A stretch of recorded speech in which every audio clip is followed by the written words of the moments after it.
Hey everybody, welcome back to Pappy J's Low Budget Review and other fun stuff. I'd like to thank everybody who continues to watch and the new viewers, I'd like to thank you as well. As always, like, subscribe, comment, and share, and I do appreciate it. Thank you. Now, let's get to it. Today's review is going to be about Iron Maiden, No Prayer for the Dying. I'll show you the disc here. Now, for the 2 or 3 people that seen it the first time around, bear with me, we're going to see it again.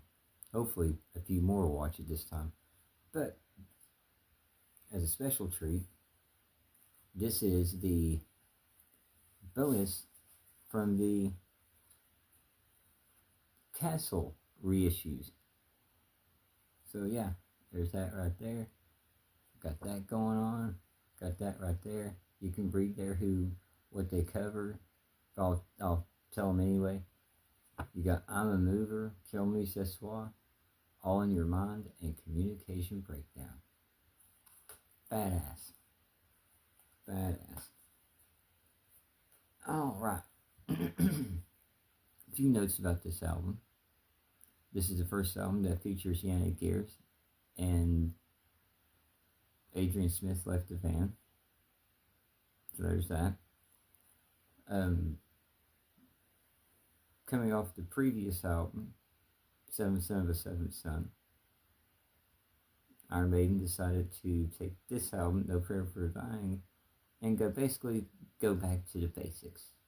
You know, take away the proggy and take away the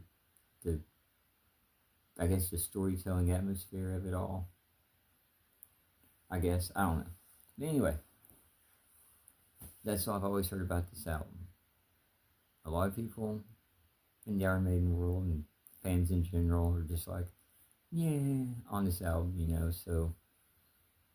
But does it really deserve that hate, or does it deserve the love? Let's find out. Alright, first off, we have what I believe to be the Tailgunner. My cat's in the closet there. Not in the closet, he's beside the closet. But anyway, we've got Tailgunner here. Pretty much the artwork for that. Alright, now we've got the booklet here. I mentioned that earlier until I forgot. That going on. Your basic booklet. Alright.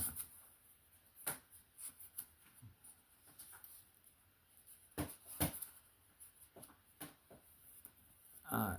Now, first off, we have Tailgunner. This is a badass intro to that song. And truthfully, probably one of the first, if not the first Iron Maiden song I ever learned how to play on guitar. So that's always a good plus in my book. But alright. But yeah, Tailgunner. But at the same time, Tailgunner, you're the stepchild of Aces High. I mean, I love you, but you're not an Aces High. Sorry. Next is Holy Smoke. Lyrically, one of my favorite songs ever. Guitar wise, one of my favorite riffs I ever learned how to play. See, back in the day, when I went to Morel Music in Kingsport, Tennessee, and on a discount price of, I think it was like $7, maybe, something like that, I got Iron Maiden's No Prayer for the Dying on guitar tab. So, in all honesty, I know a shit ton of these songs. Not solos, of course. God, no. I'm not that good. But alright. But Holy Smoke, great song to play. Up next is No Prayer for the Dying. I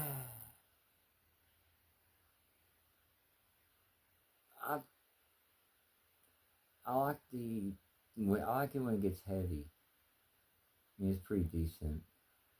But from the beginning into that, I almost fall asleep, honestly. It's okay. I should ask Public Enemy number 1. I didn't really care for this song. It's a weak point in that one of the weak points of the album. Never cared for it. Might get some shit for it, but yeah, well, I'll take it. Fate's Warning is after that. A little bit better than Public Enemy number one. A little bit better.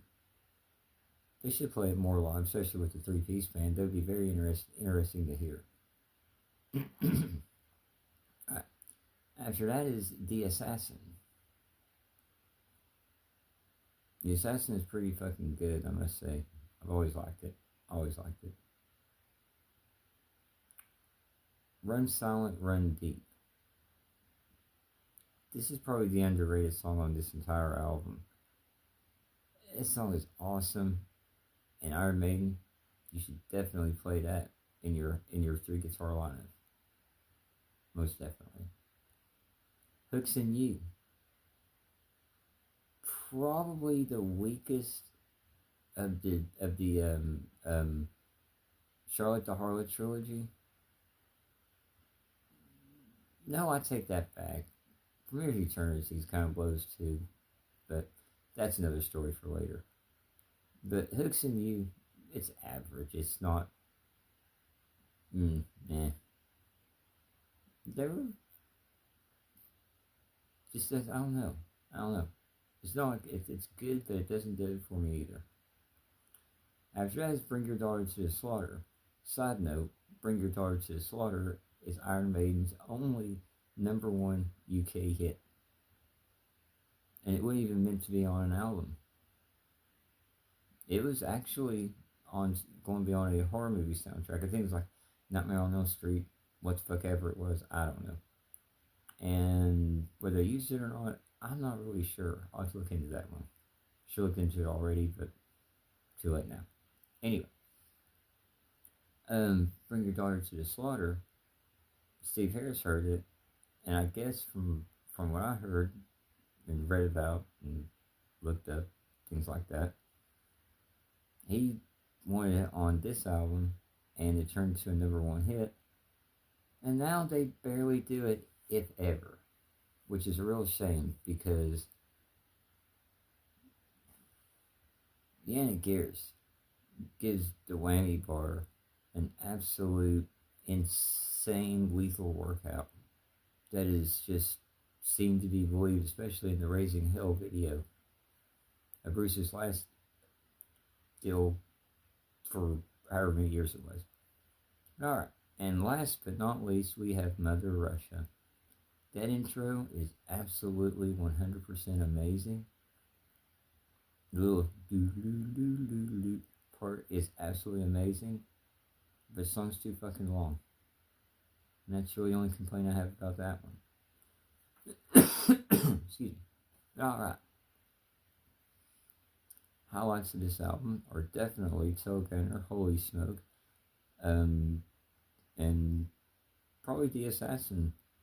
With an honorable mention to Mother Russia. That beginning is pretty badass.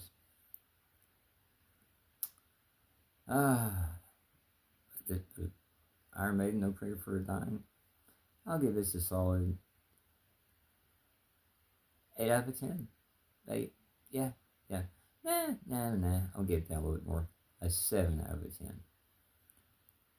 Because Fate's Warning, excuse me, Public Enemy number one, Hooks and You, just doesn't do it.